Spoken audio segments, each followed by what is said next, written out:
Selamat kembali di Arena Entertainment. Selamat kembali di The Golden Cross Playlist. Seperti biasa hari ini kita akan melanjutkan review saham part yang ke-414. Namun sebelumnya bagi teman-teman yang mungkin belum subscribe channel YouTube ini, sekali lagi jangan lupa tekan tombol subscribe, nyalakan lonceng notifikasinya agar teman-teman tidak pernah ketinggalan informasi-informasi terbaru dari channel ini. Di part yang ke-414 kali ini kita akan kembali mereview, kali ini bukan 6 tapi 8 saham, di mana saham BBKP, BEPS, EKAT, Elpin, MMLP, BRMS, Medco, dan Karwe. Oke, sebelum kita melanjutkan untuk mereview 8 saham tersebut, maka kita akan kembali melihat pergerakan dari indeks harga saham gabungan kita, di mana ISG hari ini harus menyerah setelah beberapa hari rally ya, dari tanggal 6 sampai 13 indeks tidak pernah merah. Hari ini baru indeks turun minus 0,71% di level 6.615. Hari ini turnover sekitar 11,3 triliun dengan 171 saham naik, 353 saham turun, dan ada 153 saham yang bergerak stagnan. Kemudian tercatat net foreign sale di seluruh market sekitar 262 miliar. Oke, kita langsung ke saham pertama, yaitu saham BBKP ya, di mana saham Bank KB Bukopin ditutup minus 1,94% di harga 304. Di mana BBKP ini masih berada dalam medium risk ya. Kalau teman-teman perhatikan indikator The Golden Cross menunjukkan ini masih medium risk. Kenapa disebut medium risk? Karena memang jarak dari candle terakhir closing di 304 menuju ke PBH dibandingkan dengan menuju ke support terkuat PBL itu kurang lebih sama ya, kurang lebih sama, tidak terlalu ada yang jomplang signifikan. Nah, oleh sebab itu dengan kondisi seperti ini tentu ini cukup teman-teman harus cukup waspada karena dia nih 50-50 ya kan, berada di tengah-tengah antara dia mau naik atau dia mau turun dulu. Nah, kalau dia mau naik tentu ketika breakout dari 330 kita bisa coba buy. Tapi tentu pasti ada yang bilang gini, kalau kita harus menunggu buy on breakout 330 pasti kan telat kita. Maksudnya apa? Dari 304 ke 330 kan kita sudah bisa cuan. Kenapa kita tidak ambil sekarang daripada harus menunggu breakout dulu? Ya tentu kembali lagi kepada strategi masing-masing. Selalu jawaban saya yang seperti itu. Kalau teman-teman mau ambil lebih dulu sebelum breakout, tidak masalah. Yang terpenting adalah dia masih berada di atas 278. Misalkan teman-teman beli di harga, katakan di 304, 306, kemudian dibanting ke 280. Sebenarnya masih aman. Tapi pertanyaannya adalah, apakah teman-teman siap? Ketika teman-teman beli di 304, kemudian dia dibanting ke 280. Apakah teman-teman siap lihat minus sedalam ini? Kalau masih siap tidak masalah karena toh support terkuatnya di 278. Artinya belum cut loss dong. Cut loss malah bisa pasang 3 tick lagi ke bawah. Tapi kalau tidak kuat, tentu ini yang disebut dengan kita harus mengukur money management kita, yaitu apa? Risk per trading ya. Risk per trading kita seperti apa? RPT kita seperti apa? Kita siap nggak dengan RPT yang biasanya kita lakukan? Misal risk per trading kita adalah minus 5%. Kira-kira kalau teman-teman beli 304 dan harus cut loss di 270, katakan itu minusnya berapa besar? Kalau minusnya lebih dari 5% tentu sudah tidak sesuai dengan risk per trade-nya. Tapi kalau misalnya masih dalam rentang 5% minusnya, ya tentu itu masih boleh kita beli. Nah, oleh sebab itu kadang ada dua strategi yang biasa dipakai orang ketika menghadapi momentum seperti ini. Dia bisa menunggu ya, menunggu harganya mendekati level support tersebut sehingga ketika harga mendekati support artinya minus dia tidak terlalu besar lagi, potensi risikonya dia tidak besar lagi. Atau yang kedua adalah dia membagi dengan piramida ya, money management menggunakan piramida. Piramida jadi teman-teman apa? Ketika teman-teman masuk ya, masuk pertama porsinya kecil ya. Masuk kedua semakin besar, masuk ketiga semakin ke bawah porsinya semakin besar. Nah, itu diharapkan bahwa ketika teman-teman melakukan metode seperti itu, average teman-teman itu dekat dengan support terkuat. Tapi tidak boleh dilakukan ketika harga sudah turun di bawah 278 baru teman-teman melakukan piramida, itu bahaya. Ini hanya bisa dilakukan dengan kondisi di mana ketika dia berada cukup nanggung, mau menuju resist atau dia mau menuju ke support. Takut kita menunggu, dia malah terbang, kita ketinggalan kereta. Tapi kalau kita mau all in langsung buy tapi dia turun, kita juga minusnya dalam, maka kita punya opsi itu ya. Opsi kedua yaitu tadi masuk dengan step by step dengan menggunakan piramida money management. Jadi masuk dulu 10% mungkin, masuk dulu 40%, kemudian kalau dia masih turun lagi kita hantam sisanya 50%. Pasti average-nya tidak mungkin seperti pembelian di pertama. Pasti average-nya akan jatuh mendekati level support. Nah, itu yang bisa teman-teman lakukan di trading plan untuk BBKP. Kemudian untuk target kenaikan BBKP kalau memang bisa tebus dari 330, potensi ke 458. Tapi kalau tidak mampu bertahan di 278, maka potensi penurunan itu bisa sampai ke 250. Kalau dilihat dari sisi broker summary, secara volume ini menarik sekali, tapi secara structure ini masih belum menarik untuk BBKP. Next kita punya saham BEPS ya, Berkah Beton Sadaya. Ini saham yang cukup fenomenal sebenarnya. Karena dari IPO ya, IPO price-nya itu di berapa teman-teman tahu? IPO price-nya di harga 100 ya. IPO price-nya di harga 100 dan sekarang dia berada di 4.620. Level tertingginya berada di 4.770 dan ini luar biasa sekali. Teman-teman beli waktu IPO, hari ini naiknya sudah gila-gilaan ya. Naiknya sangat drastis sekali dan dari April 2021 ya, sebelum April juga itu dia IPO, kemudian itu masih bermain di 100 sampai 800, tiba-tiba langsung lompat sangat signifikan. Tidak tahu sentimennya seperti apa karena memang juga saya tidak ikuti untuk BEPS, tapi kalau teman-teman yang mau membeli ya tentu harus ini ya, sudah tahu ya di balik konsekuensi resikonya ketika harga itu sudah sudut kemiringannya sudah naik cukup tinggi, tentu ada potensi dia akan koreksi walaupun koreksinya itu tidak sedalam misalkan dia dari 4.600 bisa kembali ke 100 kan tidak mungkin ya. Tapi setidaknya koreksi itu pasti membuat teman-teman itu pasti ketar-ketir ya. Karena apa? Wah, saya beli di 4.620, dia dibanting ke 3.000, itu kan cukup dalam sebenarnya. Dan akhirnya kita cut loss lagi. Dan sebenarnya itu adalah sebuah kesalahan. Nah, karena kita perhatikan dari teknikal, BEPS ini berhasil breakout dari level resisten terkuatnya di 4450. Maka support saat ini berada di 4450. Nah, kalau teman-teman yang baru mau membeli, pertama pastikan dia tidak turun lagi di bawah 4450. Kemudian kalau memang mau membeli pun perhatikan baik-baik money manajemennya, jangan all in, jangan greedy. Walaupun dia masih punya potensi kenaikan ya, karena candle patternnya 3 white shoulders, tapi tetap harus sesuai dengan money management yang sudah teman-teman atau biasa teman-teman lakukan. Jadi jangan karena yakin sekali langsung all in, all margin, dan pada akhirnya tidak bergerak sesuai ekspektasi, kita akhirnya langsung hancur ya. Jangan sampai kita seperti itu. Jadi kalau teman-teman yang mau membeli 4.450 sampai dengan 4.500 boleh dicoba. Di atas itu apakah boleh lagi? Terserah teman-teman ya, karena itu kalau saya pribadi sih jelas tidak masuk lagi ya. Saya menunggu potensi dia turun dulu ya, koreksi sedikit baru saya bisa coba entry. Ini uptrend bagus sekali. Kalau misalkan dia terbang, kemudian dia koreksi seperti ini ya, teman-teman perhatikan. Kalau teman-teman pas dapat di sini, ini pasti cut loss. Habis cut loss nyesel. Ambil lagi di sini, dia koreksi, cut loss, nyesel lagi. Nah, ini sudah di pucuk-pucuknya nih. Teman-teman pas masuk misalkan besok di sini, dia koreksi ke sini, teman-teman cut loss, besok dia terbang lagi. Dan itu kalau kata Pak Fir Abdul Jamal itu ada istilah teorinya adalah lampu merah ya. Jadi ketika saham itu dari merah, maka dia akan kembali ke hijau ya. Lampu lalu lintas itu kan setelah merah, dia akan ke hijau, kuning, baru merah kembali. Nah, kalau kita masuk polanya itu dari hijau pekat, kemudian sudah kuning, masuk ya merah kena. Tapi ketika saham itu justru lagi koreksinya, maka paling sebentar lagi dia akan hijau, akan jalan sudah itu. Jadi kita jangan sampai mindset kita terbolak-balik. Justru lagi terbang tinggi kita hajar tuh. Padahal itu sudah mulai rambunya sudah mulai hijau, kuning, merah. Mau berhenti tuh. Kita hajar terus, tabrak aja. Nggak ngurus. Tapi seharusnya mindset yang benar adalah ketika rambunya itu sudah hijau, kita sabar. Kemudian kuning kita mulai pelan, tidak terlalu greedy. Kemudian masuk merah, kita berhenti. Nah, di saat pemberhentian itulah kita mulai mencoba untuk mengakumulasi. Ketika fase akumulasi itu selesai, maka lampu berikutnya lampu hijau, silakan jalan.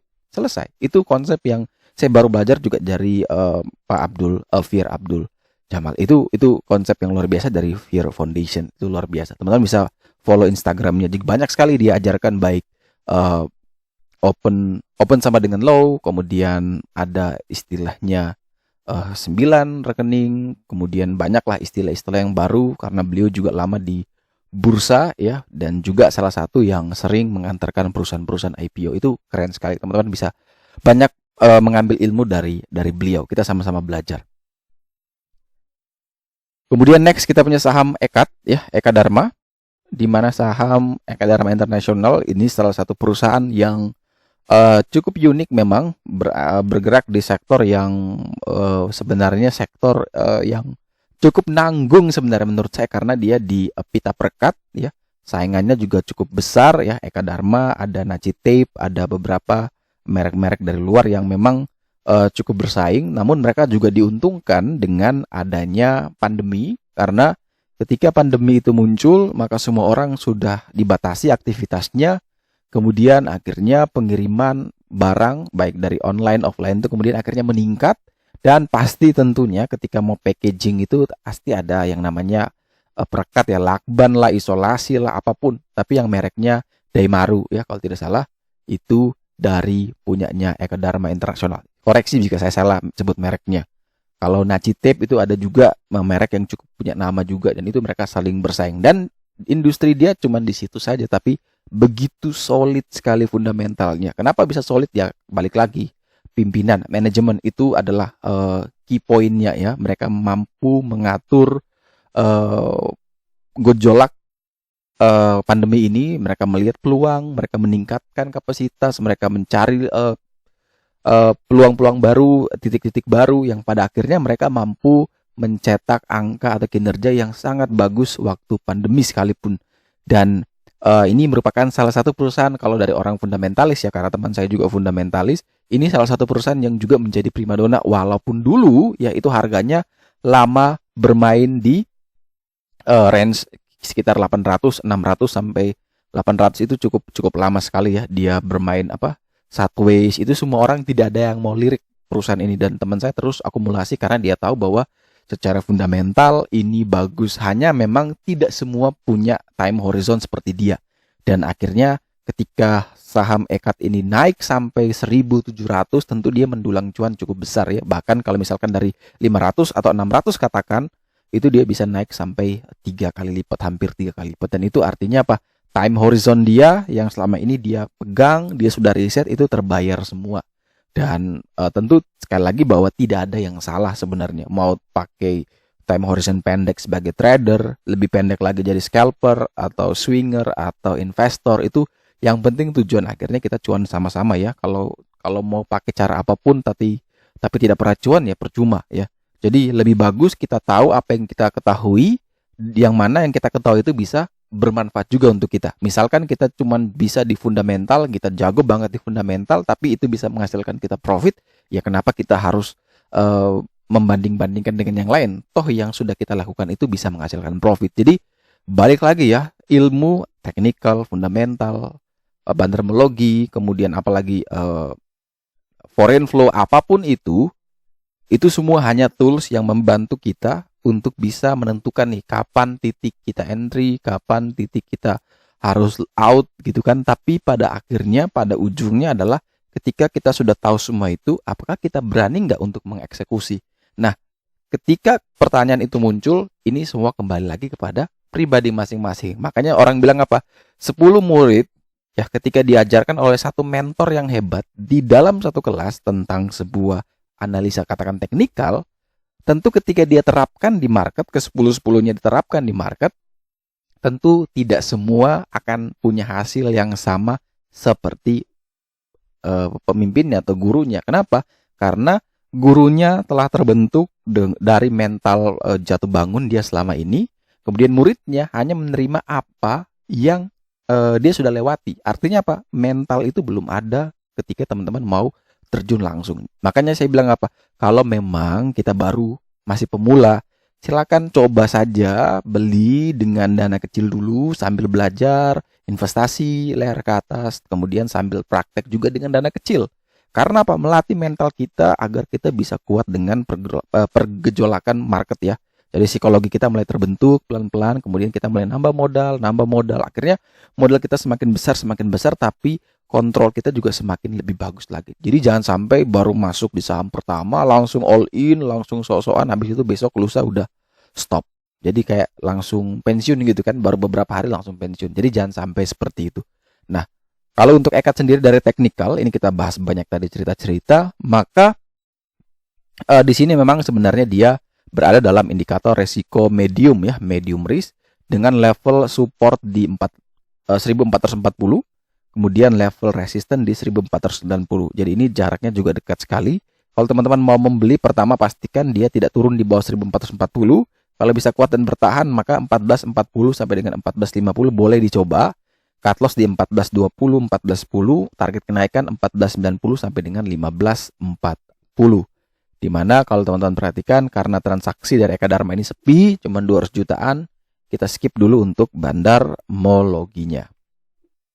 Berikut ada saham Elpin ya, Multi Prima Sejahtera. Ini tadi ada yang bilang katanya saham Elpin fundamentalnya bagus ya. Kita coba bedah lagi. Saham Elpin ini berada di sektor consumer cyclicals, di mana dia listing dari tahun 1990 dengan IPO price waktu itu di 8.900. Ya, pemegang sahamnya per 30 November kemarin itu Multipolar Tbk ya. Kemudian MLPL ya maksudnya 82% dan masyarakat sekitar 18%. Kemudian kalau kita lihat dari earning per share-nya memang kelihatan di 2021 earning per share-nya itu positif, bagus. Kemudian kita lihat dari sisi liability-nya cuma 24 miliar kalau dari data RTI yang saya baca saat ini. Kemudian asetnya 299 miliar, equity-nya 266 miliar, artinya cukup sehat secara DER-nya, debt to equity ratio-nya bagus, artinya secara hutang, likuiditasnya itu cukup sehat. Kemudian teman-teman perhatikan juga dividen yield-nya cukup besar ya. Kemarin dia membagikan dividen sekitar 117, yaitu 731% dari dividen payout ratio-nya. Walaupun memang ini suatu fenomena yang cukup langka sih, ketika lagi pandemi malah bagi dividennya langsung jumbo sekali, melebihi dari earning per share-nya. Dia ngambil laba-laba di tahun-tahun sebelumnya, dan itu menurut saya sih hanya sebagai sebuah event tahunan, tapi tidak rutin dia bagi dividen. Dan ini hati-hati, jangan sampai tahun depan teman-teman pikir dia akan bagi dividen besar, coba spekulasi, akhirnya dia tidak bagi dividen, sahamnya bisa ambruk. Kemudian price to book value berdasarkan RTI-nya 2,18, kemudian price earning ratio-nya di 29,07 ya. Ini ROA, ROE, kemudian NPM, operating profit margin, gross profit margin, itu semua rata-rata cemerlang sekali untuk Elpin. Tapi sekali lagi ini hanya berdasarkan summary case statistik yang saya baca di RTI. Kita belum bongkar lagi, bedah lebih dalam lagi dari Elpin ini, karena banyak sekali kalau analisa fundamental itu kan kata orang itu tidak serta-merta kita hanya lihat dari summary, contoh dari RTI atau Stockbit, tapi kita juga harus mendalami lagi apa arti dari angka-angka tersebut. Jadi belajar fundamental itu tidak sekedar kita melihat angka-angkanya saja, tapi apa makna di balik angka-angka tersebut ya.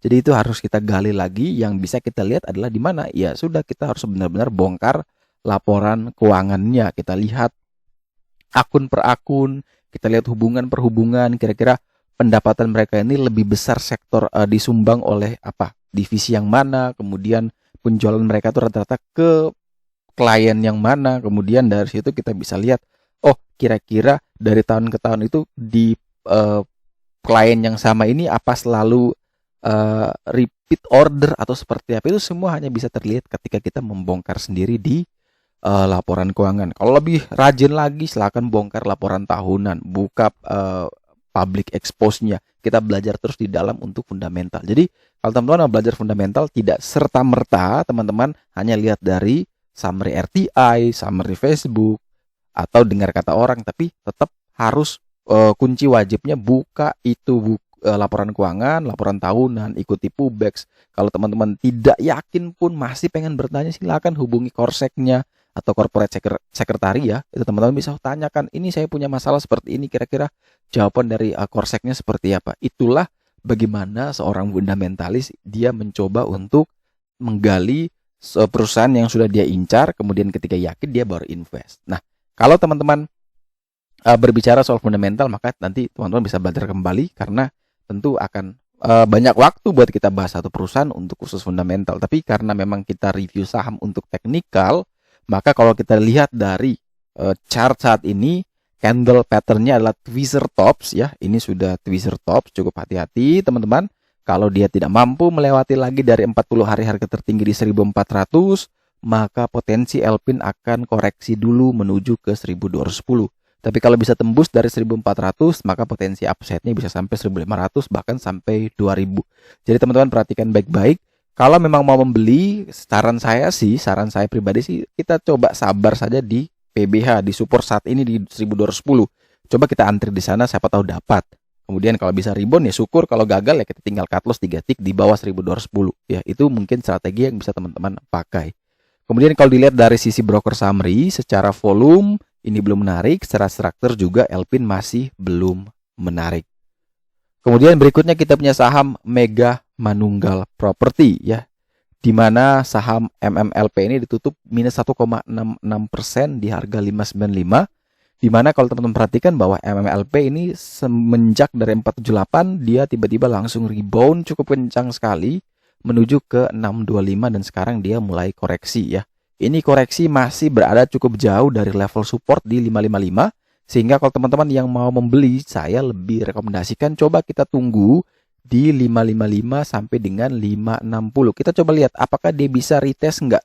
Ketika dia retest dari level support PBH-nya dan kemudian bisa mantul, ya terjadi penolakan, maka itu kita bisa coba entry di sana. Tapi ketika dia sudah retest jebol terus di bawah 555, tentu itu rawan ya, potensi bisa sampai 478 dan wajib kita cut loss terlebih dahulu. Ketika misalkan kita ambil di 555 atau 560 ternyata dia terus turun, ya sudah cut loss di 540, 545, itu bisa teman-teman langsung cut loss dulu, kemudian tunggu lagi di PBL di 478, 480. Itu mungkin jauh lebih baik. Kemudian untuk broker summary secara volume ini bagus, secara struktur ini menarik untuk MMLP. Next kita punya saham BRMS ya, di mana saham Bumi Resources Minerals hari ini ditutup naik 5,88% di level 126, di mana closing dia bagus tepat di level PBH atau level resist paling kuatnya untuk BRMS ya. Jadi ini ketika dia masih berada di 126 ini sudah cukup kita harus waspada, harus lihat juga karena 1, 2, 3 kali dia mencoba untuk menembus 126 namun gagal. Setelah itu dia koreksi dan sekarang dia mau mencoba kembali ya. Apakah dia bisa menembus area ini? Ketika dia bisa tembus maka potensi upside-nya bisa sebesar ini ya. Cup and handle-nya ya. Ini potensinya bisa seperti ini kalau memang dia punya peluang untuk bisa breakout dari area resist terkuatnya di 126. Jadi kalau teman-teman yang mau membeli, silakan beli selama dia masih berada di 126 sampai dengan 128. Silakan, itu area belinya. Cut loss di bawah 125, target kenaikan adalah menuju ke 140 sampai dengan 150. Kalau dia tidak mampu breakout, lebih baik sabar, tunggu lagi di 110 sampai dengan 112.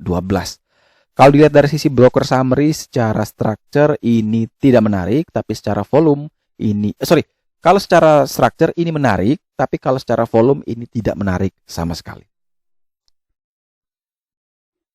Next kita punya saham Medco Energi Internasional, di mana saham Medco tutup minus 1,21% di harga 494, di mana saham Medco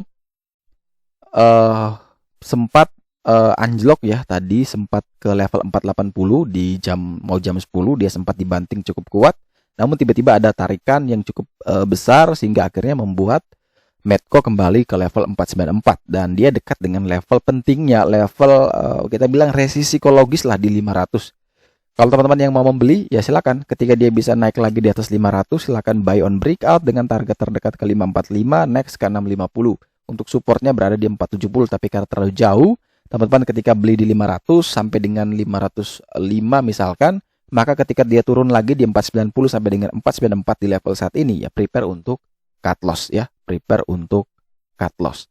Kemudian kalau dilihat dari sisi broker summary secara volume ini belum menarik, tapi secara structure Medco terlihat menarik.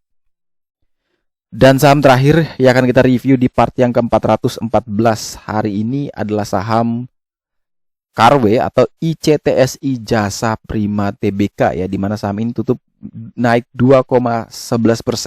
Sempat dia ke 103, naiknya cukup tinggi sekali. Kalau teman-teman perhatikan bahwa ini dia selalu ya ketika naik turun lagi, yang artinya apa? Dengan candle seperti ini kita belajar bahwa ketika dia terbang ada kemungkinan dia bisa turun lagi. Oleh sebab itu kalau sudah cuan dibungkus ya, jangan di screenshot saja. Kalau di screenshot saja nanti malah naiknya atau untungnya tipis, atau bahkan sudah cuan malah jadi minus tapi screenshot kita sudah positif. Itu jangan sampai. Mending screenshot kita negatif tapi waktu taking profitnya positif. Itu lebih bagus ya, lebih keren ya, daripada kita pamer screenshotnya positif tapi ternyata waktu kita habis screenshot kita jual rugi. Jangan sampai.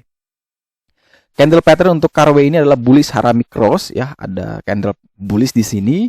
Kemudian kalau teman-teman mau perhatikan bahwa memang Carwe ini juga berada di level pentingnya di level 96, masih berada 1 tick di atas level support terkuat. Jadi kalau memang dia masih kuat bertahan di 96, maka ini adalah area beli yang bagus. 96 sampai dengan 98, batasi cut loss di 92, 93. Target kenaikan menuju ke 109 sampai dengan 117. Kalau dilihat dari sisi broker summary, secara volume ini menarik, secara struktur juga Carwe menarik. Oke, sekian dulu review saham part yang ke-414 hari ini. Terima kasih banyak teman-teman yang telah setia menonton. Sekali lagi jangan lupa like, subscribe, dan share agar semua informasi yang dalam video ini dapat berguna, bermanfaat, dan tentunya bisa menjadi panduan trading di keesokan harinya. Sekali lagi terima kasih banyak, sampai jumpa dan semoga membantu.